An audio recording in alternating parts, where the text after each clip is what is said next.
안녕하세요. 푸드의 진실입니다. 먼저 시청하시기 전에 구독, 좋아요 부탁드립니다. 다들 커피 좋아하시지요? 다량의 카페인이 함유된 커피는 커피나무의 열매를 볶아서 강가루를 물에 우려내 만듭니다. 프랜차이즈 커피 브랜드가 보편화되기 전에 한국에서는 커피 자판기와 간편한 믹스커피로 커피를 접하였으나 점차 프랜차이즈 커피 브랜드가 늘어나고 커피 전문점이 들어서면서 현재는 시럽과 파우더 등을 활용한 다양한 커피 메뉴를 즐기고 있습니다. 현대경제연구원에 따르면 2018년 기준 한국 성인 1인당 연간 평균 커피 소비량은 350세잔이며 전 세계 1인 평균 소비량인 132잔보다 약 2.7배가 높다고 합니다. 2020년 3월에 조사한 발표에 따르면 미국인의 62%는 매일 커피를 마신다고 합니다. 이처럼 커피는 세계에서 가장 많이 소비되는 음료입니다. 하루를 시작하면서 먹는 모닝커피와 식후커피, 졸음을 대비하기 위한 밤샘 커피, 운동하기 전 등 여러 시간대에서 커피를 마십니다. 특히 직장인들의 식후 루틴인 점심을 먹은 뒤가 가장 피크 시간대입니다. 이처럼 좋아하는 커피, 지금부터는 커피의 장단점을 나누어서 설명해 드리겠습니다. 끝까지 집중하시길 바랍니다. 첫 번째, 커피는 발암물질.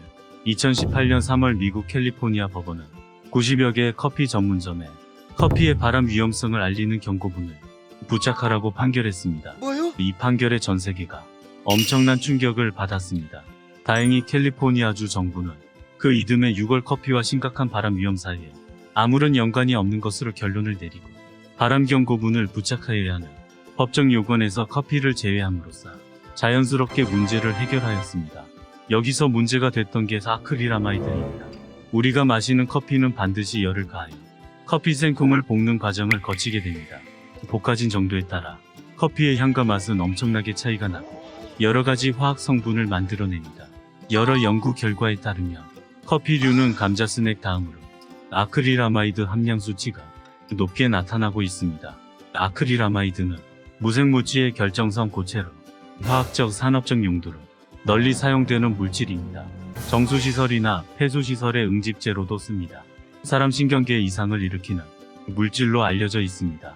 아크릴아마이드는 담배 속 유해물질 93종에도 포함됐으며 세계보건기구의 산하기구인 국제암연구소는 아크릴아마이드를 2A군 발암물질로 분류했습니다. 2A군 발암물질이란 동물의 발암성에 대한 증거는 충분하지만 인체의 발암성에 대한 증거는 불충분하고 제한되어 있는 물질을 뜻합니다. 2016년 국제암연구소는 160도씨 이상에서 로스팅되는 커피 자체가 암을 유발한다고 볼 근거는 없다라고 발표하였습니다.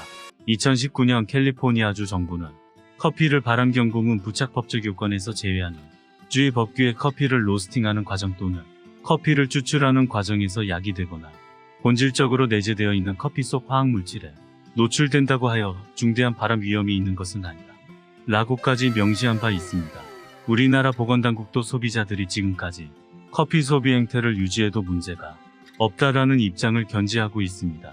커피 로스팅 과정에서 아크릴아마이드가 생성된다고 할지라도 그 함량은 식품의 약품안전처의 커피류의 아크릴아마이드 권장 기준에 훨씬 미치지 못하는 수준이라는 것이 이효정의 연구 논문으로 확인되었습니다. 그러므로 커피에 발암물질인 아크릴아마이드가 포함되어 있다는 사실은 괜히 걱정할 필요가 없어졌습니다. 두 번째, 숙면 방해.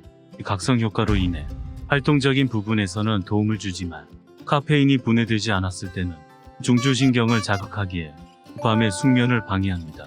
이는 피로가 가중되어 만성피로와 불면증을 불러올 수 있고 스트레스 촉진에도 영향을 끼칩니다. 세 번째, 위장장애 설사 유발. 카페인에 예민한 사람들의 경우에는 빈속에 마셨을 때 속쓰림을 경험할 수 있습니다. 커피는 위산 생성을 촉진하기 때문입니다. 또한 장 근육 수축 증가에도 영향을 주기에 배변 활동을 촉진하는 점은 긍정적 요소지만 약해진 장 컨디션에 따라 설사를 유발하는 원인으로 작용하기도 합니다. 네 번째, 금단현상. 카페인은 두통을 억제할 수도 있지만 유발하기도 합니다. 카페인을 지속해서 섭취하면 리에 뇌는 뇌혈관이 수축한 상태를 정상으로 인식합니다. 그러다 커피를 중단하고 카페인 섭취량이 줄어들면 두피로 가는 혈류가 늘어나고 혈관이 확장되면서 두통이 발생합니다. 카페인도 중독될 수 있기에 의존하다 보면 일상생활에도 지장이 생길 수 있습니다. 고혈압이 있는 사람에게는 혈압 상승으로 인해 증상 악화도 주의해야 합니다. 지금부터는 반대로 장점에 대해서도 알려드리겠습니다. 첫 번째, 만성 콩팥병 위험 감소. 매일 한 잔 정도의 커피는 만성 콩팥병 발병 위험을 24% 낮춘다는 연구 결과가 나왔습니다. 콩팥병은 단백뇨가 있거나 콩팥 기능이 정상의 60% 이하로 떨어졌을 때를 말합니다. 둘 중에 하나만 해당해도 콩팥병입니다. 단백뇨는 소변에 단백질이 섞여 나오는 상태로 간단한 소변 검사로 확인할 수 있습니다. 콩팥 기능이 90% 이상 상실되는 말기 상태가 되며 투석 치료와 이식이 필요합니다. 연세의대 신장내과 한승혁 교수팀은 한국 유전체 역학 연구에 참여한 성인 중 신장 기능에 이상이 없었던 40에서 69세 8,717명을 대상으로 커피 섭취와 만성 콩팥병의 연관성을 분석한 결과 이같이 나타났다고 밝혔습니다.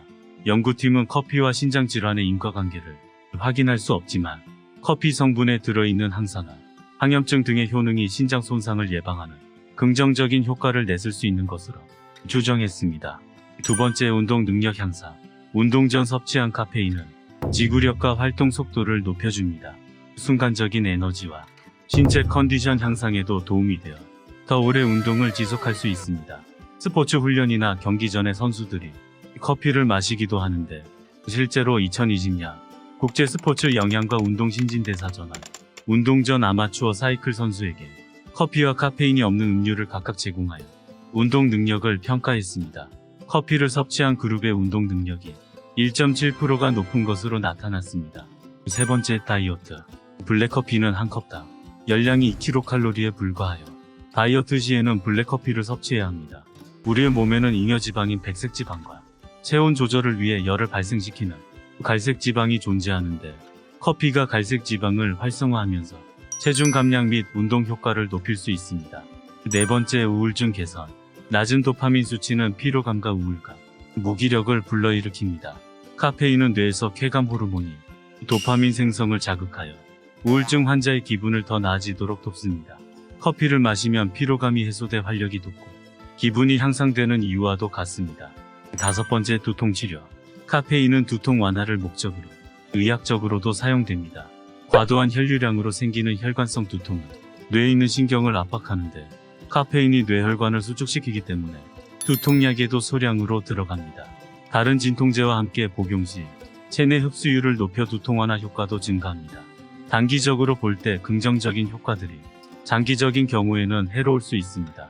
또한 다양한 전문가들의 견해가 존재하기 때문에 건강한 커피를 즐기기 위해서는 자신에게 맞는 커피의 양을 적절하게 조절하며 적당량을 섭취해야 합니다. 미국 식품의 약국은 대부분의 사람은 하루에 400mg 이하 카페인을 섭취하는 것이 안전하다고 발표했습니다. 전문가들은 커피 섭취는 운동 전 30분이 적절하며 불면증이 있을 시에는 오후 3시 이후에는 마시지 않을 것을 권장합니다. 시중에 파는 아메리카노에는 150mg의 카페인이 함유되어 있습니다. 그렇다면 2잔에서 많게는 3잔까지가 적당량입니다. 오늘 이 영상이 즐거우셨다면 사랑하는 가족 친구에게 이 영상을 공유해주세요. 구독, 좋아요 감사합니다.